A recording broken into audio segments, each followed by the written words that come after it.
Capítulo 6. Manifestaciones visuales. Preguntas sobre las apariciones. Ensayo teórico sobre las apariciones. Espíritus glóbulos.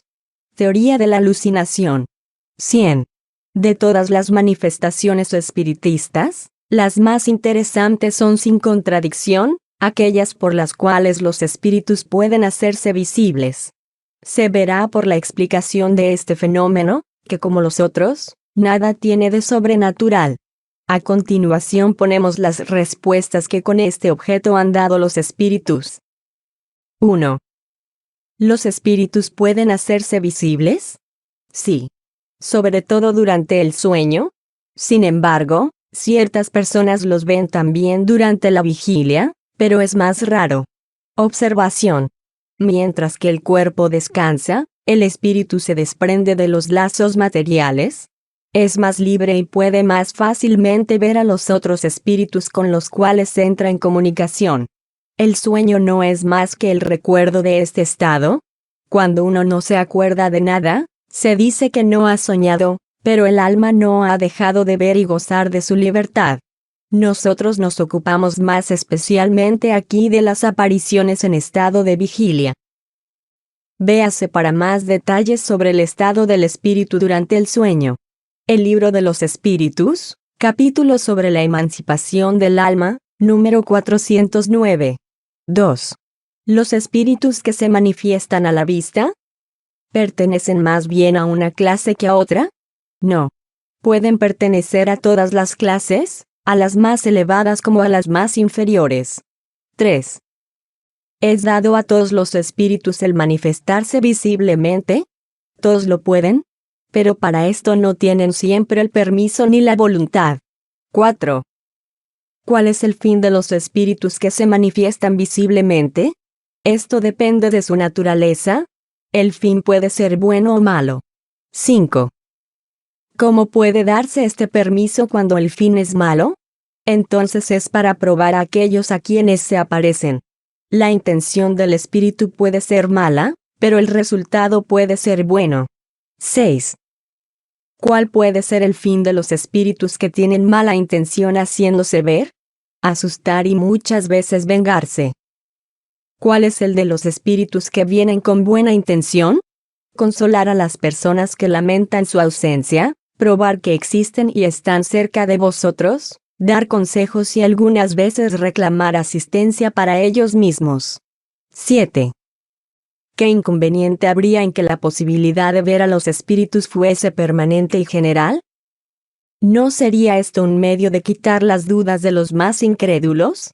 Estando el hombre constantemente rodeado de espíritus, su visión incesante le alteraría, le mortificaría en sus acciones y le quitaría la iniciativa en la mayor parte de los casos, mientras que creyéndose solo, obra más libremente. En cuanto a los incrédulos, bastantes medios tienen de convencerse si quieren aprovecharse, y si no les ciega el orgullo. Sabéis muy bien que hay personas que han visto y que por esto no creen más, puesto que dicen que son ilusiones. No os inquietéis por estas gentes. Dios se encarga de ellas. Observación. ¿Habría tanto inconveniente en verse constantemente en presencia de los espíritus, como en ver el aire que nos rodea, o los millares de animales microscópicos que pululan alrededor de nosotros y sobre nosotros? De donde debemos deducir que lo que Dios hace está bien hecho y que sabe mejor que nosotros lo que nos conviene. 8. Si la visión de los espíritus tiene inconvenientes, ¿por qué se permite en ciertos casos? Con el fin de dar una prueba de que todo no muere con el cuerpo, y que el alma conserva su individualidad después de la muerte. Esta visión pasajera basta para dar esta prueba y atestiguar la presencia de espíritus amigos a vuestro lado, pero no tiene los inconvenientes de la permanencia. 9. En los mundos más avanzados que el nuestro la visión de los espíritus es más frecuente. Cuanto más se acerca el hombre a la naturaleza espiritual, más fácil entra en relación con los espíritus. Lo grosero de vuestra envoltura es lo que hace más difícil y rara la percepción de los seres etéreos. 10. ¿Es racional asustarse por la aparición de un espíritu? El que reflexiona debe comprender que un espíritu, Cualquiera que sea, es menos peligroso que un viviente. Por lo demás, los espíritus van por todas partes y no hay necesidad de verlos para saber que podéis tenerlos a vuestro lado. El espíritu que quisiera dañar puede hacerlo sin dejarse ver y quizás más aún. No es peligroso porque sea espíritu, sino más bien por la influencia que puede ejercer sobre el pensamiento desviando del bien e induciendo al mal. Observación. Las personas que tienen miedo en la soledad o en la oscuridad, raras veces se dan cuenta de la causa de su espanto. No podrían decir de que tienen miedo, pero seguramente deberían temer más el encuentro de los hombres que el de los espíritus, porque un malhechor es más peligroso vivo que después de su muerte. Una señora conocida nuestra tuvo una noche en su cuarto una aparición tan bien caracterizada, que creyó en la presencia de alguien, y su primer movimiento fue de espanto. Habiéndose asegurado que no había nadie, dijo para sí, parece que esto no es más que un espíritu. Puedo pues dormir tranquila. 11. Aquel a quien se le aparece un espíritu, ¿podría tener una conversación con él? Perfectamente, y es lo que debe hacerse siempre en semejante caso preguntando al espíritu quién es, lo que desea y lo que puede hacerse por él y serle útil. Si el espíritu es desgraciado y padece, la conmiseración que se le demuestra le alivia. Si es un espíritu benévolo puede venir con la intención de dar buenos consejos. En este caso el espíritu ¿cómo puede responder? Lo hace algunas veces por sonidos articulados, como lo haría una persona viva. Lo más común es la transmisión de pensamientos. 12. Los espíritus que aparecen con alas, ¿las tienen realmente o solo son una apariencia simbólica? Los espíritus no tienen alas, no tienen necesidad de ellas. Pues pueden transportarse por todas partes como espíritus.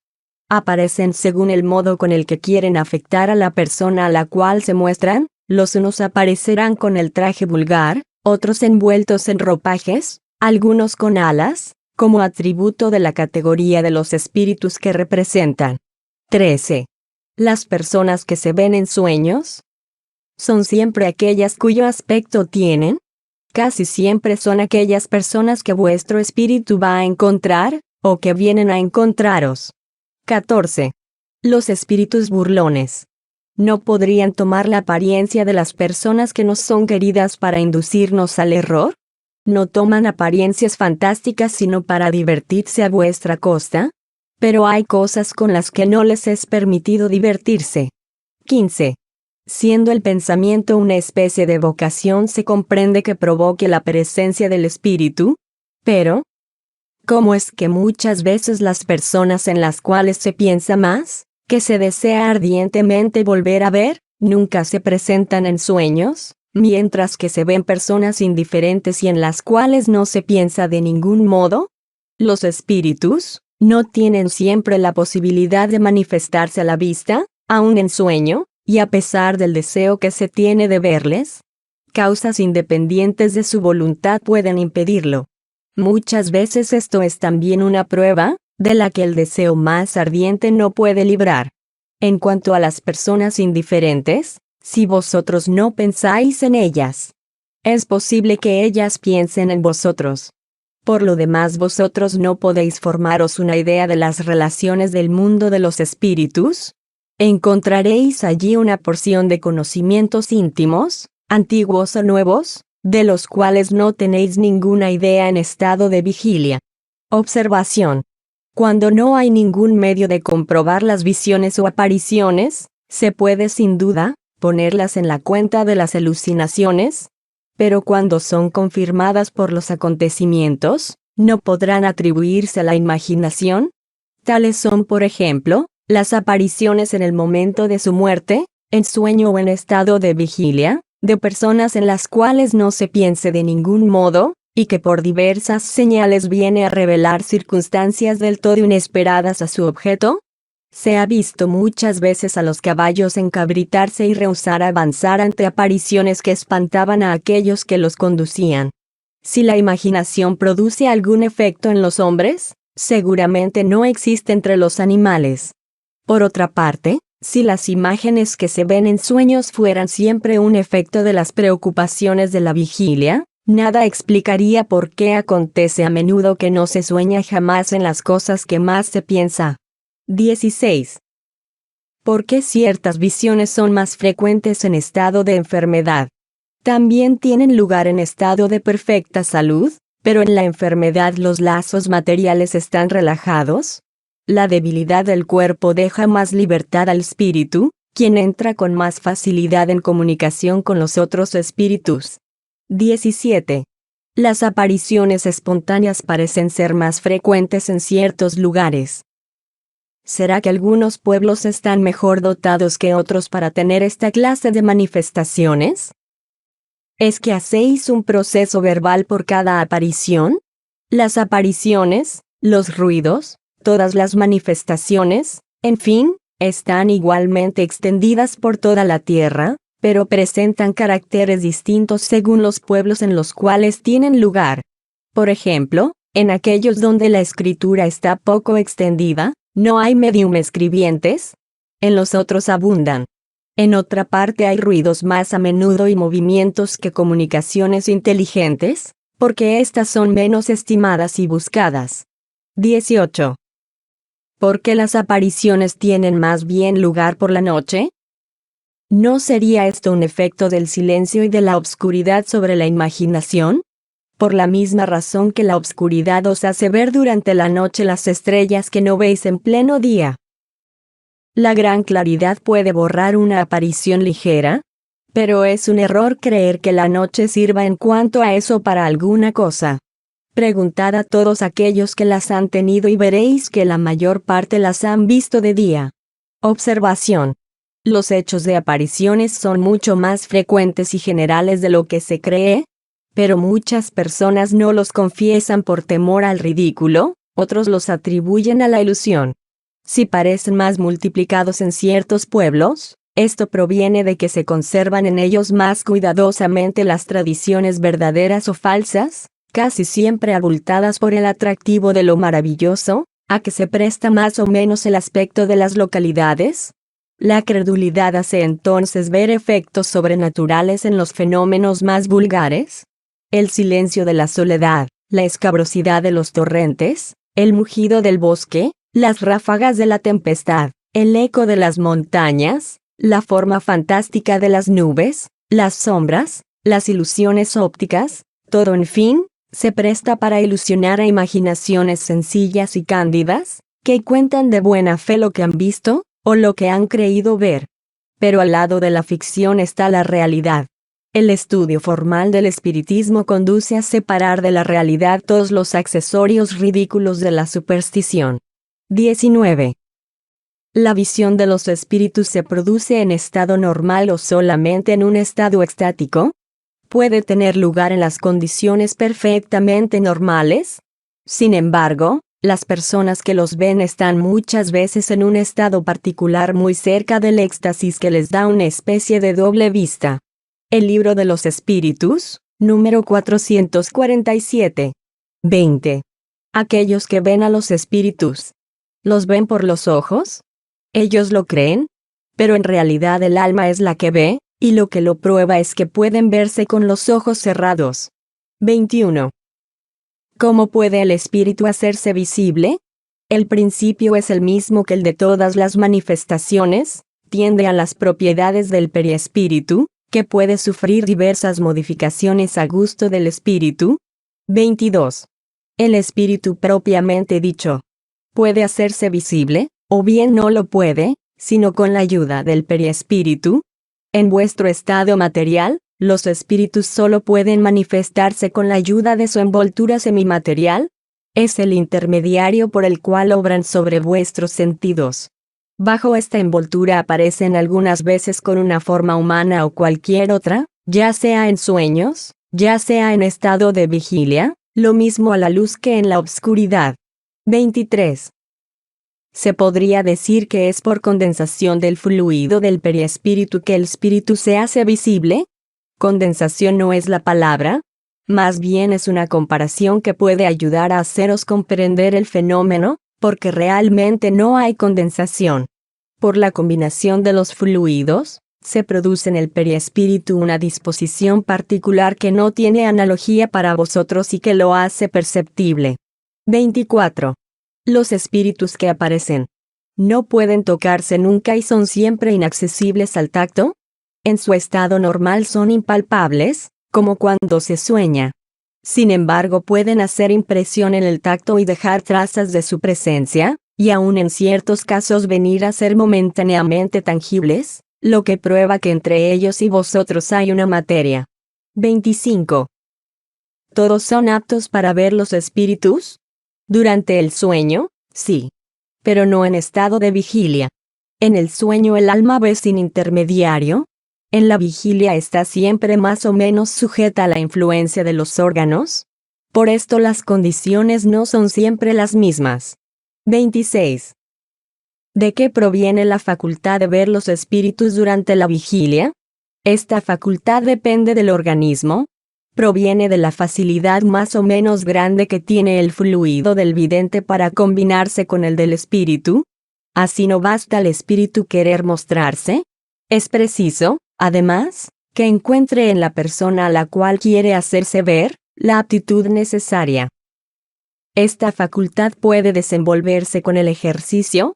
Lo puede como todas las otras facultades, pero es una de aquellas de las cuales vale más esperar el desenvolvimiento natural que provocarle, por el temor de sobreexcitar la imaginación.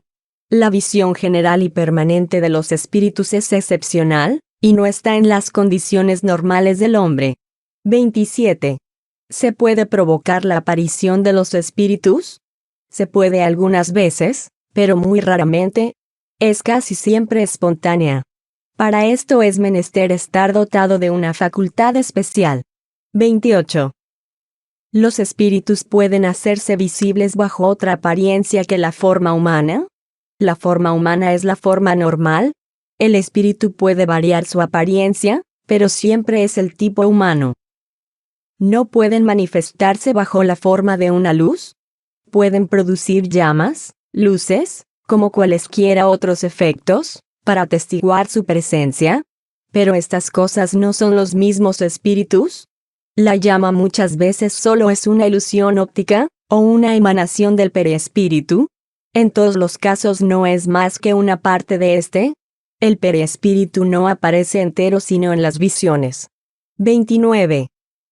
¿Qué pensaremos de la creencia que atribuye los fuegos fatuos a la presencia de almas o espíritus?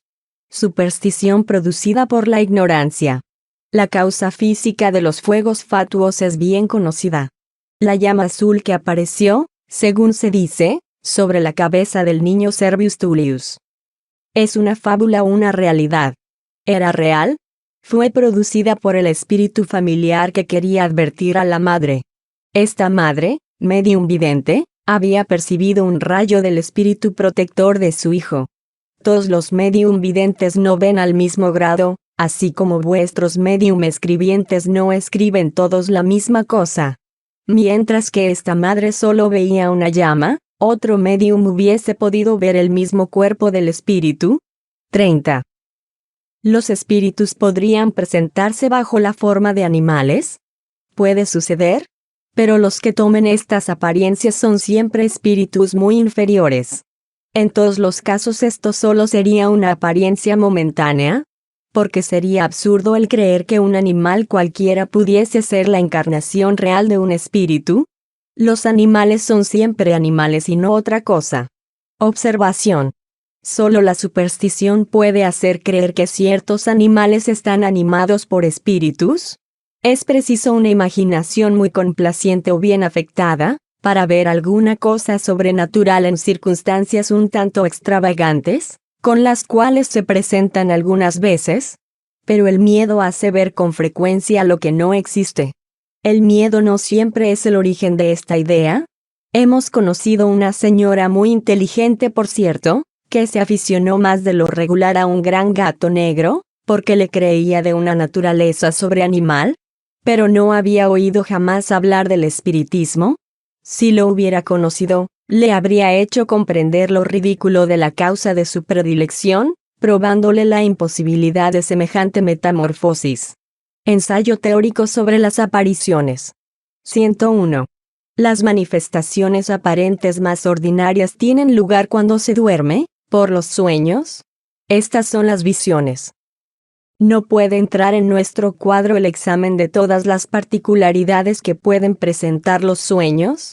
Nosotros las resumimos diciendo que pueden ser una visión actual de cosas presentes o ausentes, una visión retrospectiva del pasado, y en algunos casos excepcionales, un presentimiento del porvenir. Muchas veces son también cuadros alegóricos que los espíritus hacen pasar por nuestra vista para darnos advertencias útiles y consejos saludables, si son buenos espíritus, o para inducirnos en error y lisonjear nuestras pasiones si son espíritus imperfectos. La siguiente teoría se aplica a los sueños, como a los otros casos de apariciones. Véase el libro de los espíritus, número 400 y siguientes. Creeríamos hacer injuria al buen sentido de nuestros lectores procurando refutar lo que hay de absurdo y ridículo en lo que vulgarmente se llama la interpretación de los sueños. 102. Las apariciones propiamente dichas tienen lugar en estado de vigilia, y cuando uno goza de plena y entera libertad de sus facultades. Generalmente se presentan bajo una forma vaporosa y diáfana, algunas veces vaga e indecisa. A menudo es en el primer momento una luz blanquecina cuyos contornos se dibujan poco a poco. Otras veces las formas son acentuadas con claridad y se distinguen los menores trazos del rostro, al punto de poder hacer de ellos una descripción muy precisa. Los ademanes y el aspecto son parecidos a los del espíritu cuando vivía. Pudiendo tomar todas las apariencias, el espíritu se presenta bajo aquella que mejor puede hacerle conocer si tal es su deseo.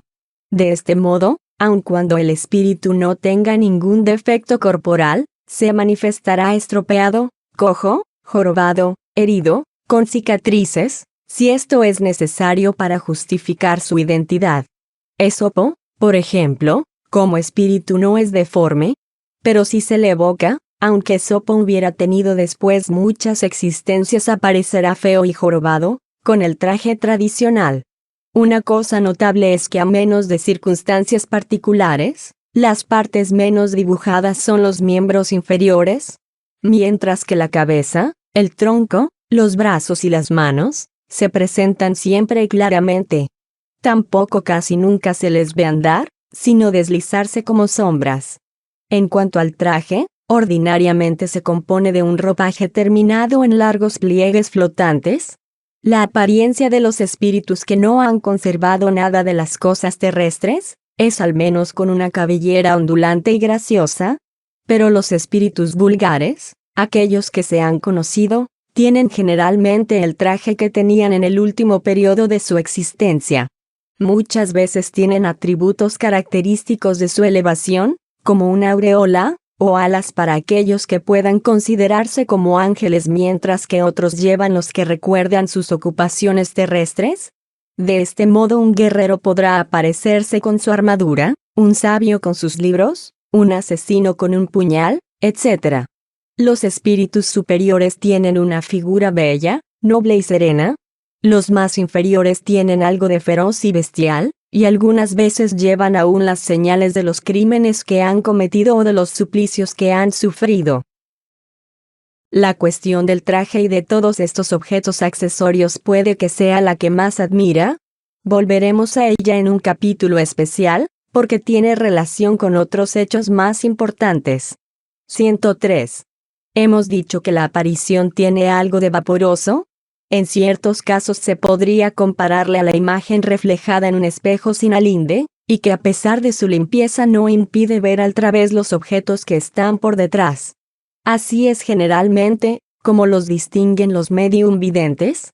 Los ven ir y venir, entrar y salir de una habitación, circular entre los grupos de los vivos, teniendo el aire, al menos por lo que respecta a los espíritus vulgares, de tomar una parte activa en todo lo que se hace alrededor de ellos, de interesarse y escuchar lo que se dice.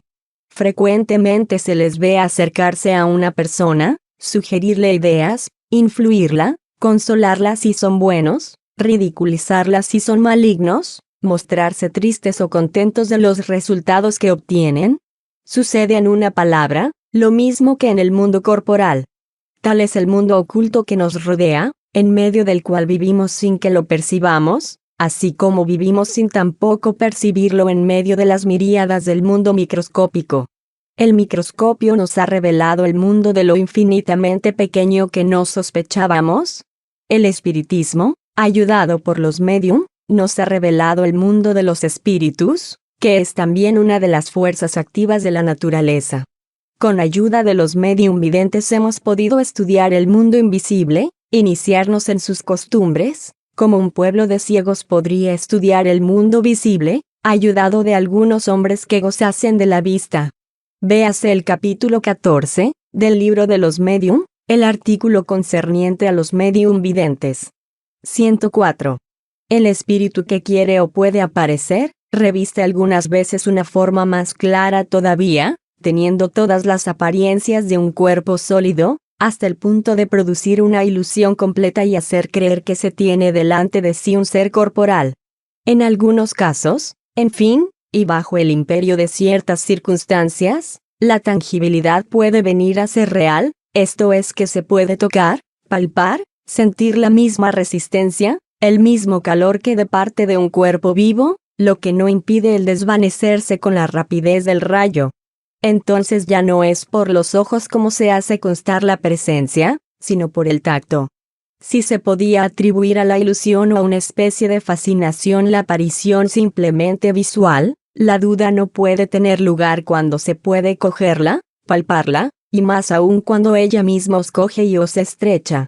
Los hechos de apariciones tangibles son los más raros, pero los que se han verificado en estos últimos tiempos por la influencia de médium poderosos, entre otros el Sr. Home, y que tienen toda la autenticidad de testigos irrecusables, prueban y explican lo que la historia confirma en lo referente a personas que se han mostrado después de su muerte con todas las apariencias de la realidad.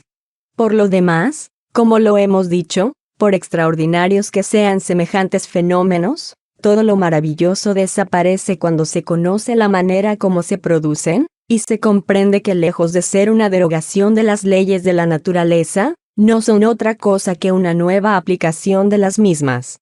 105.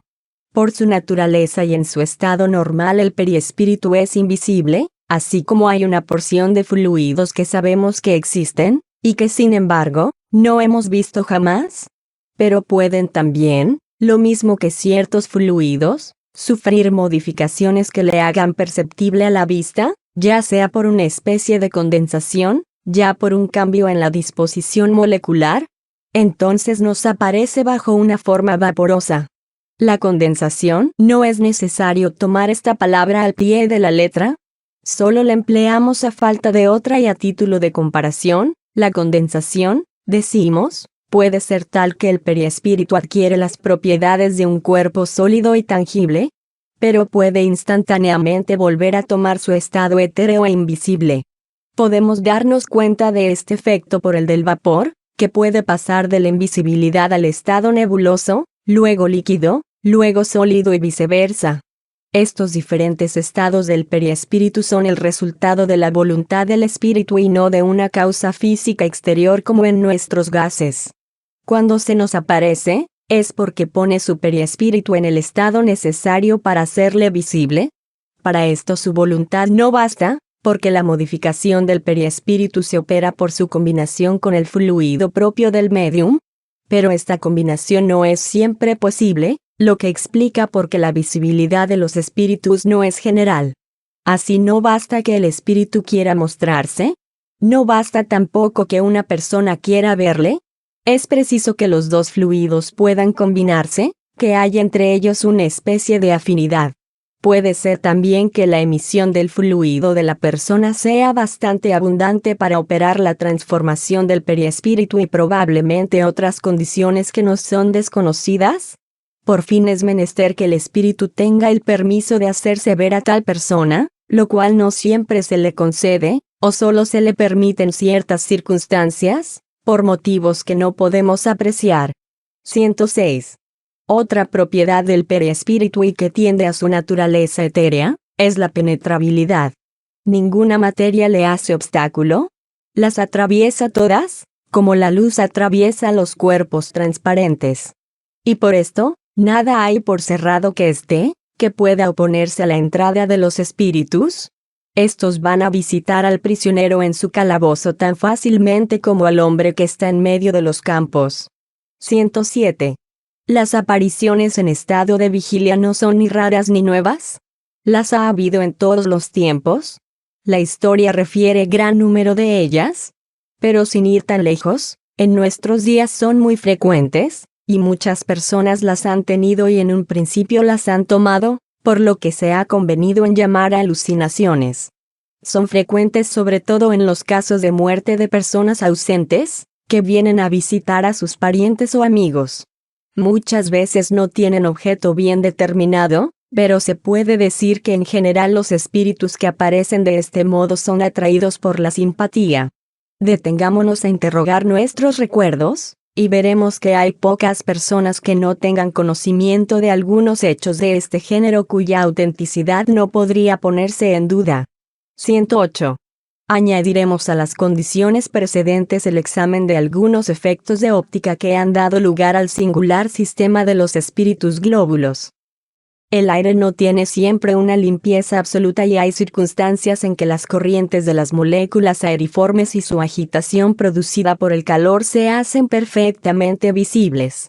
Algunas personas han tomado esto por masas de espíritus agitándose en el espacio. Basta indicar esta opinión para refutarla. Pero he aquí otro género de ilusión no menos extravagante contra la cual conviene estar prevenido. El humor acuoso del ojo ofrece puntos apenas perceptibles que han perdido su transparencia. Estos puntos son como cuerpos opacos suspendidos en el líquido cuyos movimientos siguen. Estos producen en el aire ambiente y a distancia, por efecto del aumento y de la refracción, la apariencia de pequeños discos, variando de 1 a 10 milímetros de diámetro, y parecen mecerse en la atmósfera.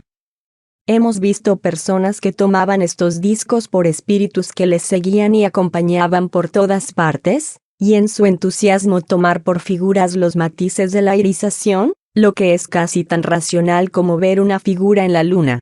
Una simple observación suministrada por estas mismas personas les conducirá sobre el terreno de la realidad. Estos discos o medallones, dicen ellos, no solo les acompañan, sino que siguen todos sus movimientos. Van a derecha e izquierda, suben, bajan o se detienen según el movimiento de cabeza. Eso no debe causar admiración, puesto que si el sitio de la apariencia está en el globo del ojo, debe seguir sus movimientos. Si fueran espíritus sería preciso convenir que estarían demasiado sujetos a un papel muy mecánico para seres inteligentes y libres, tarea harto fastidiosa, aun para espíritus inferiores, con más fuerte razón incompatible con la idea que nos formamos de los espíritus superiores. Es verdad que algunos toman por espíritus malos, puntos negros o moscas amauróticas. Estos discos, lo mismo que las manchas negras, tienen un movimiento ondulatorio que no se aparta jamás de la amplitud de un cierto ángulo, y lo que contribuye a la ilusión es que no siguen bruscamente los movimientos de la línea visual. La razón de esto es muy sencilla. Los puntos opacos del humor acuoso, causa primera del fenómeno, hemos dicho que están como suspendidos y tienen siempre una tendencia a descender. Cuando suben están incitados por el movimiento del ojo, de abajo a arriba. Pero llegados a cierta altura, si se fija el ojo, los discos, después de detenerse descienden por sí mismos. Su movilidad es extrema, porque basta un movimiento imperceptible del ojo para hacerles cambiar de dirección y hacerles recorrer rápidamente toda la amplitud del arco en el espacio en que se produce la imagen. Hasta tanto que no se pruebe que una imagen posee un movimiento propio, espontáneo e inteligente, no puede considerarse sino como un simple fenómeno óptico o fisiológico. Lo mismo puede decirse con respecto de las lucecitas que se producen algunas veces en gavillas o manojos más o menos compactos por la contracción de los músculos del ojo, y que son probablemente debidas a la electricidad fosforescente del iris, puesto que están generalmente circunscriptas a la circunferencia del disco de este órgano. Semejantes ilusiones no pueden ser otra cosa que el resultado de una observación incompleta. Cualquiera que haya estudiado seriamente la naturaleza de los espíritus por todos los medios que da la ciencia práctica, comprenderá todo lo pueril de estas ilusiones. Tanto como combatimos las teorías atrevidas, por las cuales se atacan las manifestaciones, cuando estas teorías están basadas sobre la ignorancia de los hechos, otro tanto debemos procurar destruir las ideas falsas que prueban más entusiasmo que reflexión, y que por esto mismo hacen más mal que bien entre los incrédulos, ya tan dispuestos a buscar la parte ridícula. 109. Como se ve, el periespíritu es el principio de todas las manifestaciones. Su conocimiento ha dado la llave de una porción de fenómenos, ha hecho dar un paso inmenso a la ciencia espiritista, y que ésta entrase en una vía nueva, quitándole todo carácter maravilloso. Por conducto de los mismos espíritus hemos encontrado la explicación de la acción del espíritu sobre la materia, del movimiento de los cuerpos inertes, de los ruidos y de las apariciones, pues es preciso tener muy presente que ellos mismos son los que nos han puesto en el camino para todas estas investigaciones. Encontramos en el periespíritu la explicación de muchos otros fenómenos que nos quedan por examinar antes de pasar al estudio de las comunicaciones propiamente dichas. Se les comprenderá mejor cuanto más cuenta nos demos de las causas primeras. Si se comprende bien este principio, lo aplicaremos con facilidad a los diversos hechos que podrán presentarse al observador. 110. Estamos lejos de dar la teoría que presentamos como absoluta y como si fuese la última palabra. Será sin duda, completada o rectificada más tarde por nuevos estudios, pero por incompleta o imperfecta que sea, aún hoy día puede siempre ayudar a darse cuenta de la posibilidad de los hechos por causas que nada tienen de sobrenatural.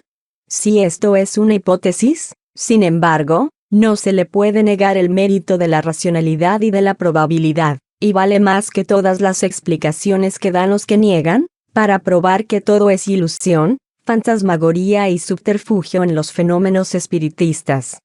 Teoría de la alucinación. 111. Los que no admiten el mundo incorporal e invisible, creen explicarlo todo con la palabra alucinación. La definición de esta palabra es conocida.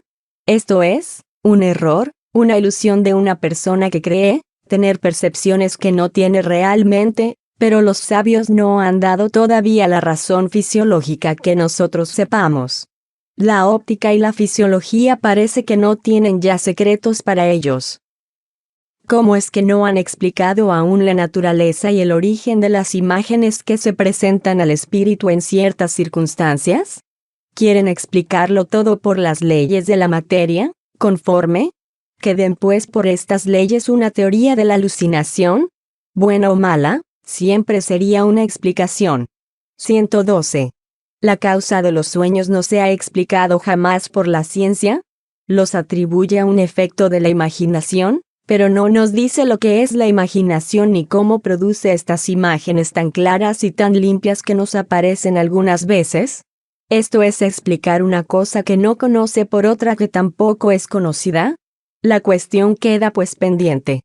Se dice que es un recuerdo de las preocupaciones de la víspera, pero aun cuando se admita esta solución que no lo es, quedaría todavía por saber cuál es este espejo mágico que conserva de este modo la impresión de las cosas.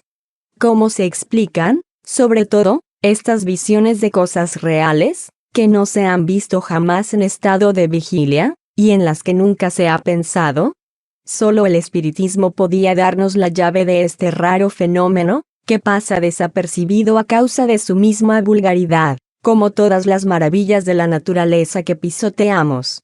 Los sabios han desdeñado ocuparse de la alucinación, que sea real o no.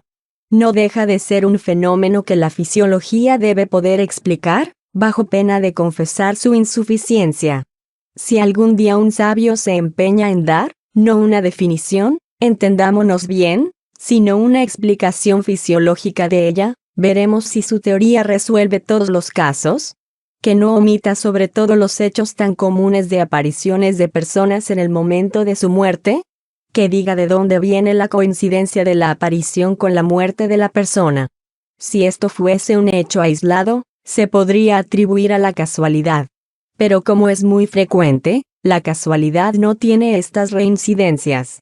Además, si aquel que ve la aparición tenía la imaginación afectada por la idea que la persona debía morir, podría pasar. Pero la que aparece, es lo más a menudo aquello en que menos se piensa, luego la imaginación no toma parte en esto para nada.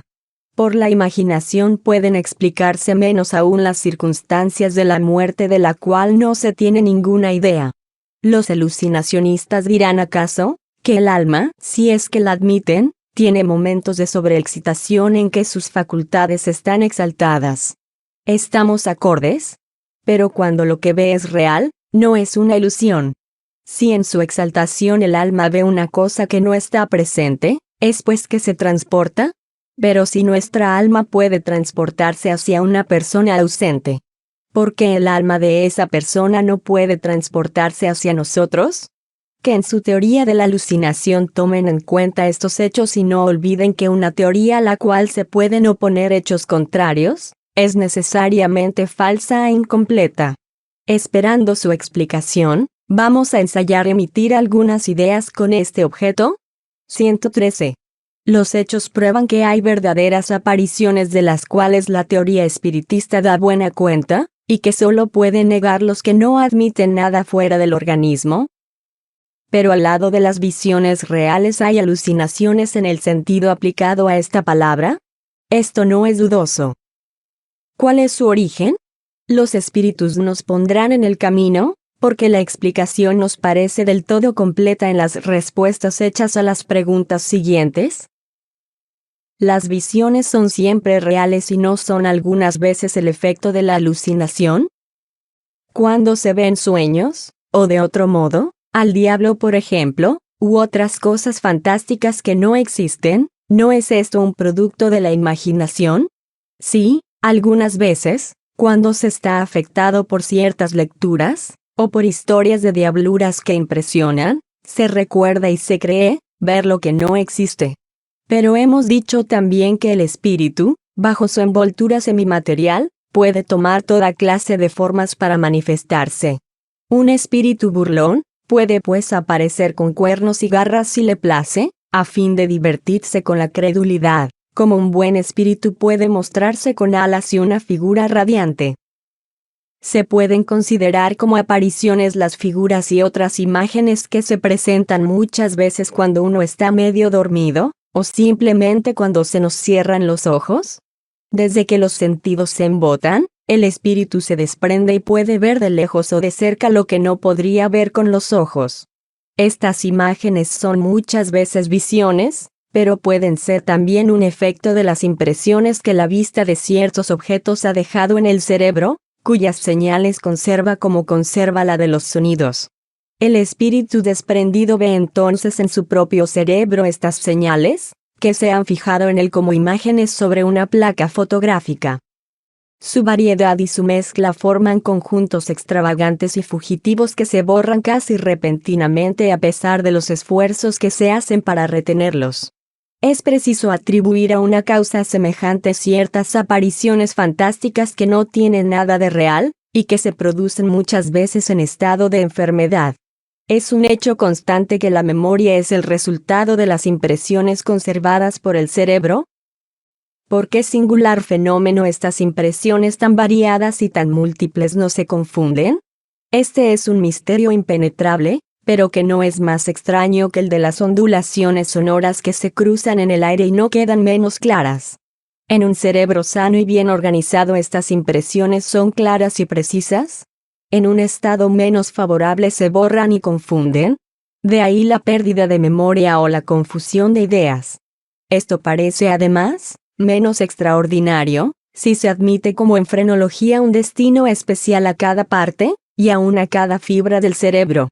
Llegadas las imágenes al cerebro por los ojos, dejan en él una impresión que hace que se recuerde un cuadro como si se tuviese delante, pero esto es solo cuestión de memoria, porque no se le ve, pues en cierto estado de emancipación, el alma ve en el cerebro e encuentra en él estas imágenes, aquellas sobre todo que le han afectado más, según la naturaleza de las preocupaciones o las disposiciones del espíritu. Así es como encuentra en él la impresión de las escenas religiosas, diabólicas, dramáticas, mundanas, figuras de animales raros, que ha visto en pintura en otra época o aún en cuentos, porque los cuentos dejan también impresiones. De este modo el alma ve realmente, pero solo ve una imagen virtualizada en el cerebro. En el estado normal estas imágenes son fugitivas y efímeras, porque todas las partes cerebrales funcionan libremente, pero en el estado de enfermedad, el cerebro está siempre más o menos debilitado. ¿El equilibrio no existe entre todos los órganos? Algunos solamente conservan su actividad, mientras que otros están de algún modo paralizados. De ahí la permanencia de ciertas imágenes que no están ya borradas como en el estado normal por las preocupaciones de la vida exterior. Esa es la verdadera alucinación y la causa primera de las ideas fijas. Como se ve, hemos dado cuenta de esta anomalía por una ley enteramente fisiológica bien conocida, la de las impresiones cerebrales, pero nos ha sido siempre preciso hacer intervenir el alma. Pues si los materialistas no han podido dar todavía una solución satisfactoria de este fenómeno, consiste en que no quieren admitir el alma. También dirán que nuestra explicación es mala, porque ponemos por principio lo que se ha cuestionado. ¿Por quién? Por ellos, pero admitido por la inmensa mayoría desde que hay hombres sobre la tierra, y la negación de algunos no puede hacer ley. ¿Nuestra explicación es buena? La damos por lo que pueda valer a falta de otra, y si se quiere a título de simple hipótesis, esperando la mejor. Tal como es. ¿Da razón de todos los casos de visión? Ciertamente que no. ¿Y desafiamos a todos los fisiologistas a que den una sola hipótesis, según su punto de vista exclusivo que resuelva todos estos casos? Porque cuando han pronunciado sus palabras sacramentales de sobreexcitación y de exaltación no han dicho nada. Luego, si todas las teorías de la alucinación son insuficientes para explicar todos los hechos, es que hay otra cosa más que la alucinación propiamente dicha. Nuestra teoría sería falsa si la aplicásemos a todos los casos de visión, porque habría algunos de estos que vendrían a contradecirla. Puede ser justa si se concreta a ciertos hechos,